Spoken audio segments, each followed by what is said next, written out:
মহান আল্লাহ তাআলা অনেক যত্ন করে এই পৃথিবীটা সৃষ্টি করেছে। এই পৃথিবীর প্রত্যেকটা জিনিস সৃষ্টি করেছে। আর তার সবচেয়ে শ্রেষ্ঠ জিনিস হচ্ছে মানুষ। সবকিছু তার নিখুঁত হাতে অনেক সুন্দর করে সৃষ্টি করেছে। কিন্তু এই সুন্দর সৃষ্টির মধ্যে মাঝে, মাঝে আমরা অনেক কঠিন পরিস্থিতিতে পড়ে যাই, যেটা আসলে আমরা কখনো আশাই করি না। আমরা জীবনটাকে অনেক সুন্দরভাবে উপলব্ধি করতে চাই। জীবনটাকে অনেক সহজভাবে নিতে চাই। কিন্তু আসলে কি জীবনটা এত সহজ? জীবনটা এত সহজ না। প্রতিটা ক্ষেত্রে অনেক কঠিন, কঠিন বাস্তব কিছুর সাথে আমাদের মুখোমুখি হতে হয়, যা আসলে আমরা যার জন্য প্রস্তুতি থাকি না। এমন, এমন সময় আসে, এমন, এমন জিনিস আমাদের সাথে ঘটে যায়, যার জন্য আমরা একেবারেই প্রস্তুত না। আমাদের জীবনটা অনেক কঠিন। তাছাড়া জীবন এতটা কঠিন হবে তা বুঝতে পারিনি। কারো জীবন হয়তো একটু বেশিই সহজ হয়, কারো জীবন হয়তো একটু বেশিই কঠিন হয়। যাই হোক, এই সহজ কঠিনের যে একটা দ্বন্দ্বতে আছি না আমরা, এটা আমাদের কখনোই কাটবে না। কারণ আমাদের জীবনটা এতটাই, আমরা জীবনের সাথে, সময়ের সাথে সবকিছু নিয়ে এতটাই গুলিয়ে ফেলেছি যে এখন আমাদের কাছে জীবনটা কারো কাছে অনেক সহজ, কারো কাছে অনেক কঠিন। আমি নিজেই কথাটা গুলিয়ে ফেলেছি যেটা বলতে এসেছি। যাই হোক, হ্যালো ফ্রেন্ডস, আসসালামু আলাইকুম। কেমন আছেন সবাই? আশা করি সবাই অনেক ভালো আছেন। আমি তানিয়া আফরোজ হবিজ লাইফ থেকে ছোট্ট একটা ব্লগ নিয়ে আপনাদের সবার সামনে এসেছি। আজকে আমরা সৌদি আরব আল কাসিমে লবণের ফ্যাক্টরিতে এসেছি। মানে এখানে লবণ তৈরি হয়। কিন্তু মানে দেখে মনে হচ্ছে, দূর থেকে যখন আমরা দেখছিলাম তখন মনে হচ্ছে এখানে একটা সাগর, মানে হয়তোবা সাগর হয়তোবা নদী, কিন্তু আসলে না, এটা একটা লবণ ফ্যাক্টরি। এখানে কিভাবে যে লবণগুলো আসে আর কিভাবে উৎপাদন হয় সেটা কিন্তু আমি জানি না। কারণ এখানে আমি কারোর সাথে কথা বলা, কারোর সাথে কাউকে জিজ্ঞেস করার মতো কাউকে পাইনি।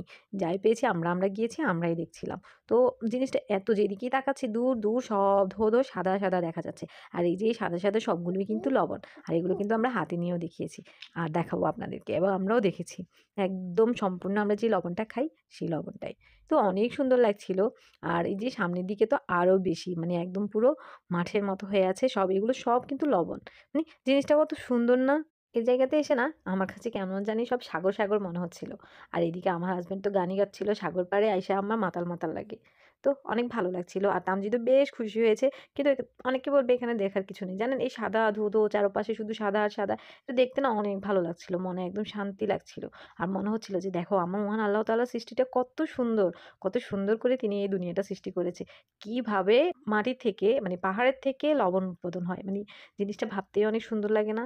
ভাবতেই মানে কেমন জানি লাগে। আমার থেকে তো খুব ভালো লাগছিল। আর প্রচণ্ড বাতাস হচ্ছিল। আর অনেকদিন পর দিনের বেলা বের হয়েছি। আর তখন ৩টার মতো বাজে। তো ৩টার দিকে আসলে বের হওয়া একদমই হয় না। আর এখন ঠান্ডার সিজনে ৩টা বাজে বের হয়ে অনেক ভালো লাগছিল। বাতাসটাও গায়ে লাগছিল। ঠান্ডাও লাগছিল না, গরমও লাগছিল না। মানে বেশ ভালো একটা মুহূর্ত কাটিয়েছি। অনেক বেশি ভালো লেগেছে। অনেকদিন পর এসেছি। এদিকে বাপ ছেলের খুনসুটি তো শেষই হচ্ছে না। তারা দৌড়াদৌড়ি, লাফালাফি যেখানেই যায় দৌড়াদৌড়ি, লাফালাফি এগুলো তাদের একদম চলতেই থাকে ছোট বাচ্চাদের মতো। আমার ছেলে তো বাচ্চাই, তার সাথে তার বাবাও বাচ্চা হয়ে যায়। আর এই যে দেখুন লবণ, দেখেছেন? আমার হাসব্যান্ড আমাকে উঠিয়ে দেখাচ্ছে যে, "দেখো, দেখো।" আমি বলতেছিলাম যে, "চলো আমরা এখান থেকে কিছু লবণ নিয়ে যাই বাসায়, তাহলে আর আমাদের লবণ কিনতে হবে না।" আমাকে তো একটা ধমক দিয়ে বলে, "এগুলোকে অনেকভাবে প্রক্রিয়াজাত করে তারপর এগুলো ইনটেক করে এরপরে প্যাকেটজাত করা হয়। তুমি সেটা বুঝবা না। কিন্তু এখানে লবণ এখান থেকেই নেওয়া হয়। কিন্তু এগুলার অনেক প্রসেসিং আছে।" আমি বলি, "আরে ভাই সেটা তো বুঝছি। আমি জাস্ট ফান করলাম তোমার সাথে।" এই আরকি। তো আজকে অনেক ওয়েদারটা যেমন ভালো লেগেছে, আজকে বের হতে অনেক ভালো লেগেছে। আর আজকে কিন্তু বছরের ১ম দিন। কেমন আছেন আপনারা সবাই? অবশ্যই কিন্তু কমেন্ট করে জানাবেন। আর আপনাদের সবাইকে জানাচ্ছি হ্যাপি নিউ ইয়ারের শুভেচ্ছা। আসলে বছরের ১ম দিন, একটা বছর চলে গেল জীবন থেকে, আরেকটা বছর আসছে। তো এই বছরটা সবার ভালো কাটুক, আনন্দে কাটুক। দোয়াই করি সবার জন্য। আর সবাই অবশ্যই আমাদের জন্য দোয়া করবেন যেন দিনটাকে ভালোভাবে কাটাতে পারি। আল্লাহ যেন আমাদেরকে ভালো কিছু দেখায়, ভালো কিছু শোনায়। আসলে খুব ভালো আছি সেটা বলব না। আবার খুব খারাপ আছি যা বলব না। আলহামদুলিল্লাহ আল্লাহ যেভাবে রেখেছে। তবে সবাই ভালো থাকবেন, সুস্থ থাকবেন। আমাদের জন্যও দোয়া করবেন যেন স্বামী সন্তান নিয়ে ভালো থাকতে পারি, সুস্থ থাকি। ২০২৪ সাল আমি যেভাবে কাটিয়েছি, আমি চাই না আমার মতো কেউ এভাবে ২০২৪ টা কাটুক। কারণ ২০২৪ সালে আমি যে পরিমাণ চোখের পানি ঝরিয়েছি, এ পরিমাণ চোখের পানি আমি চাই না আমার আশেপাশে, আমার আত্মীয়স্বজন, আমার পরিচিত এই দুনিয়ার কেউ এভাবে চোখের পানি ঝরাক। আসলে বিগত ২-৩ বছর থেকে আমার কপালের সাথে কি হচ্ছে, আমার ভাগ্যের সাথে কি হচ্ছে আমি জানি না।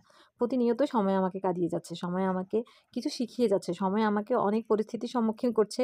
যার কারণে আমার কাছে আমার জীবনটা অনেক বেশি কঠিন হয়ে যাচ্ছে। শুধু কঠিন না, কঠিন থেকেও কঠিন হয়ে যাচ্ছে। ওগুলোকে আমি সুন্দর করার চেষ্টা করছি। প্রতিনিয়তই লড়াই করে যাচ্ছি যেমন সুন্দর একটা মুহূর্ত পাই, সুন্দর একটা সময় পাই। সব সময়টাকেই সুন্দর করার চেষ্টা করছি। তো সবাই অবশ্যই আমাদের জন্য দোয়া করবেন। সবাই ভালো থাকবেন, সুস্থ থাকবেন। আজকে এই পর্যন্তই। আল্লাহ হাফেজ।